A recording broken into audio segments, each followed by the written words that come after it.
법원 판결을 통해 어렵고 딱딱한 법률 문제를 쉽고 재미있게 풀어보는 주목 이 판결. 지난달 서울 관악구의 한 아파트에서 화재가 발생해 인명피해가 일어났습니다. 화재 원인은 방화로 이웃 간의 층간소음이 갈등의 불씨가 된 것으로 전해졌는데요. 이번 주 주목 이 판결에서는 층간소음 관련 판례와 대처법 등에 대해 자세히 이야기 나눠보도록 하겠습니다. 오늘 함께해 주실 변호사 두 분을 소개합니다. 법무법인 율쌤의 허윤규 변호사와 김도윤 변호사 자리했습니다. 어서 오세요. 어서 오세요. 네, 먼저 지난달 일어난 화재 사고부터 짚어보도록 하겠습니다. 한 명이 숨지고 6명이 다친 이 사고, 화재 원인이 방화로 밝혀졌죠. 지난달 21일 서울 관악구 봉천동의 한 아파트에서 이제 불이 나서 한 명이 숨지고 6명이 다치는 등 7명의 이제 사상자가 발생했는데요. 70대, 80대 여성 2명은 이제 전신 화상을 입고 4층에서 이제 추락을 하셨고, 주민 4명은 연기를 흡입하고 이제 부상을 입어서 병원에서 이제 치료를 받게 됐습니다. 당시 현장에서 발견된 그 사망자와 방화 용의자는 이제 60대 남성 A씨로 동일인이었는데요. 이 남성은 이제 높은 압력으로 액체를 분사하는 고압 세척건을 사용해서 일부러 이제 건물에 불을 지른 것으로 이제 확인이 됐습니다. 네, 말씀하신 것처럼 방화 용의자가 현장에서 숨진 채 발견됐는데요. 불을 낸 유력한 원인으로 층간 소음이 지목됐습니다. 네, 그렇습니다. 방화 용의자인 60대 남성 A씨는 지난해까지 해당 아파트에 거주하면서 이웃 주민들과 층간소음 문제로 이제 갈등을 겪었던 것으로 전해졌는데요. 이웃과 언성을 높이며 싸우는가 하면 서로 간에 이제 몸싸움까지 이제 발생을 해서 쌍방 고소전까지 번졌다는 사실도 알려졌습니다. A씨는 심지어 이삿날에도 이제 고성과 욕설을 내뱉으며 가만두지 않겠다는 협박성 발언까지 한 것으로 알려졌습니다. 네, 이웃 간 층간소음이 사람 잡는다는 말까지 나오고 있습니다. 이 층간소음 갈등이 점점 격화하고 있는데요. 관련 민원뿐 아니라 이로 인한 분노형, 보복형 범죄도 끊이지 않고 있죠.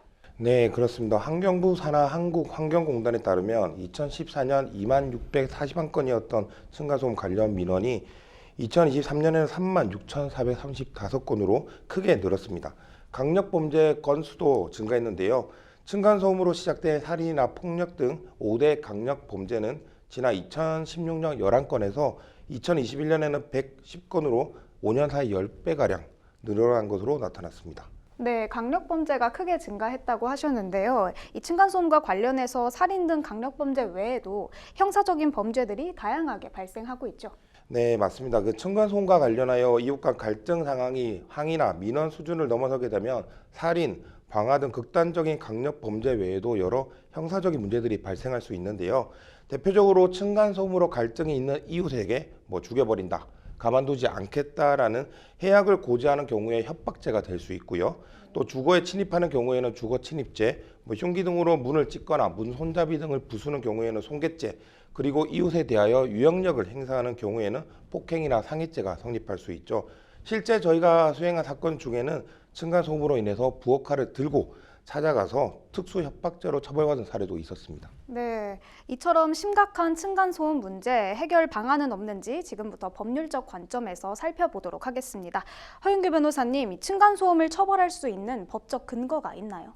네, 현행법상 이제 층간소음을 처벌할 수 있는 근거로는 경범죄 처벌법상 이제 인근 소란죄가 있기는 합니다.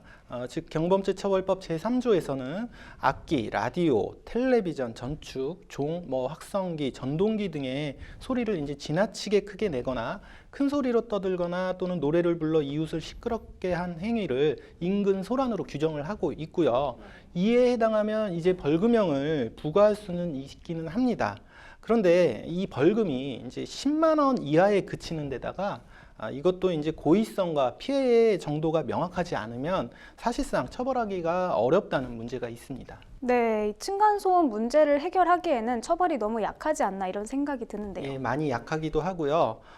그래서 이제 해외에서 사례를 보면 이 소음을 단순 사적 분쟁이 아닌 공공질서를 위반하는 행위로 보고 이 해외에서는 엄격하게 제재를 하고 있습니다. 예를 들면 이제 미국 워싱턴 DC에서는 그 주 조례에 따라서 층간소음을 일으킬 시 하나로 약 35만 6천 원에 해당하는 $250 이하의 벌금 또는 90일 이하의 구류 처분을 내리고 있고요.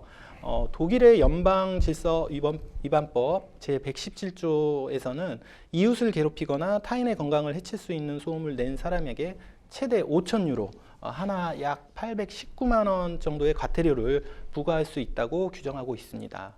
이에 따라서 우리나라도 이러한 층간소음 문제를 보다 심각하게 받아들여서 벌금을 올리는 등 법적 처벌을 높여야 한다는 의견들이 나오고 있는 것이죠. 네, 처벌로는 해결이 안 되니 층간소음 피해자가 눈에는 눈, 이에는 이 방식으로 직접 나서는 경우도 쉽게 볼 수 있는데요. 예를 들어 대형 스피커를 이용해서 큰 소리로 음악을 틀어놓는다거나 또 망치 등으로 천장을 두드려서 윗집에 피해를 주는 방식으로 복수를 하는 것이죠. 그런데 이러한 보복으로 되려 층간소음 피해자에서 가해자가 될 수도 있다고요. 네, 그렇습니다. 이 보복 소음도 경범죄 처벌법에 따라서 10만 원 이하의 벌금형이기 때문에 비싼 돈을 주고 고소하거나 이사를 갈 바에는 10만 원을 내고 이른바 참교육을 시켜주겠다는 마음으로 일부러 보복 소음을 내는 경우가 많은데요. 그러나 이는 적절한 해결책이 될 수는 없습니다. 층간소음 보복으로 순식간에 피해자에서 가해자가 돼 형사처벌을 받을 수 있기 때문인데요. 특히 반복적인 소음을 내 보복하는 행위는 스토킹 혐의가 인정될 수 있다는 대법원 판결이 있습니다. 네, 먼저 어떤 일이 있었는지부터 설명을 좀 해주시죠. 네, 지난 2021년 10월로 거슬러 올라가는데요. 경남 김해에 있는 한 빌라에 거주하고 있던 A씨가 층간소음에 불만을 품고 벽과 천장을 한 달간 약 31회에 걸쳐 도구로 두드리고 고함을 치거나 스피커로 찬송가를 크게 트는 등 지속적인 소음을 냈습니다. 이에 대하여 검찰은 위층 거주자를 비롯한 주변 이웃에게 반복적으로 불안감이나 공포심을 일으키는 소리를 도달하게 했다며 스토킹 처벌법 위반 혐의로 기소를 했습니다. 네, 앞서 말씀해 주셨던 것처럼 반복적인 보복 소음을 낸 것이네요. 네. 법원 판결은 어땠습니까? 네, 대법원은 A씨에게 징역 8월에 집행유예 2년을 선고한 원심을 확정했는데요. 판결 이유를 보면 이웃 간 소음 등으로 인해 분쟁 과정에서 보복을 하기 위하여 도구로 벽과 천장을 두드린다고 해서 곧바로 스토킹 행위에 해당한다고 단정할 수는 없지만 A씨는 주변의 생활 소음에 불만을 표시하며 수개월에 걸쳐서 늦은 밤부터 새벽 사이에 반복해서 도구로 벽을 치거나 음향기기를 트는 등으로 피해자를 비롯한 주변 이웃들에게 큰 소리가 전달되게 하며 괴롭혔다며 이는 객관적, 일반적으로 상대방에게 불안감 내지 공포심을 일으키기에 충분하고 이와 같은 일련의 행위가 지속 반복되었으므로 스토킹 범죄를 구성한다고 판시하였습니다. 대법원은 이전까지는 누군가를 찾아가거나 항의하거나 욕설, 고함 등 위협 행위를 하는 경우에만 스토킹 범죄가 성립한다고 봤는데요. 이번 판결로서 이웃 간 일부러 소음을 발생시키는 행위도 사회 통념상 합리적 범위를 벗어나 객관적, 일반적으로 상대방에게 불안감 내지 공포심을 일으키기에 충분한 지속적 반복적인 행위에 해당한다며 스토킹 범죄가 성립한다는 점을 처음으로 인정하였습니다. 네, 층간소음 보복 행위로 스토킹 혐의가 인정된 첫 판례네요. 이와 비슷한 사례 하나 더 살펴보겠습니다. 지난해 나온 판결인데요. 층간소음에 복수하겠다며 귀신 소리 등 소음을 반복적으로 낸 40대 부부가 스토킹 혐의로 기소됐죠. 네, 그렇습니다. 지난해 1월 이제 대전지법 형사항소 4부는 윗집 쪽으로 소음이 될 수 있는 음향을 반복 송출한 혐의로 1심에서 이제 벌금형을 받은 그 40대 부부에게 항소심에서 이제 징역형으로 가중하는 판결을 선고를 했습니다. 이 부분은 대전 유성구에 소재하는 한 아파트 주민이었는데요.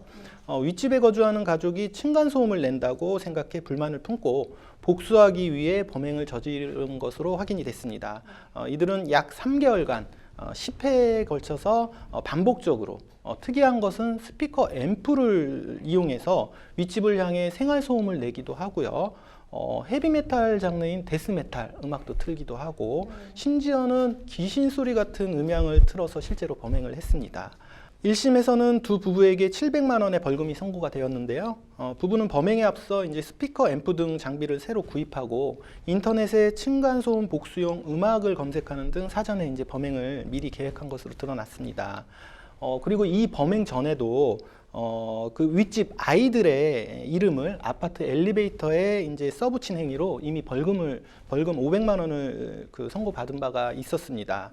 그래서 이제 항소심은 이러한 부부의 행동으로 그 아이들을 포함한 윗집 가족의 정신적 피해가 이른바 이제 형법상 상해죄와도 별반 다르지 않다는 표현까지 했고요. 그래서 결과적으로 벌금형이 낮다고 판단해서 부부 중 남편에게 징역형의 집행유예를 선고하게 되었습니다. 네, 앞선 1심에서는 벌금형이 선고됐었는데 이에 불복해서 항소했다가 오히려 징역형으로 형이 늘어났네요. 그렇습니다. 또한 항소심 재판부는 이들에게 벌금 10만 원과 함께 보호관찰 그리고 40시간의 스토킹 치료 강의 수강도 명령을 했습니다.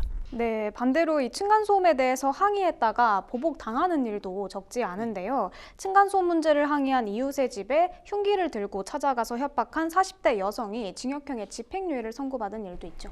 네, 그렇습니다. 이 사례는 이제 인천 지역이었는데요.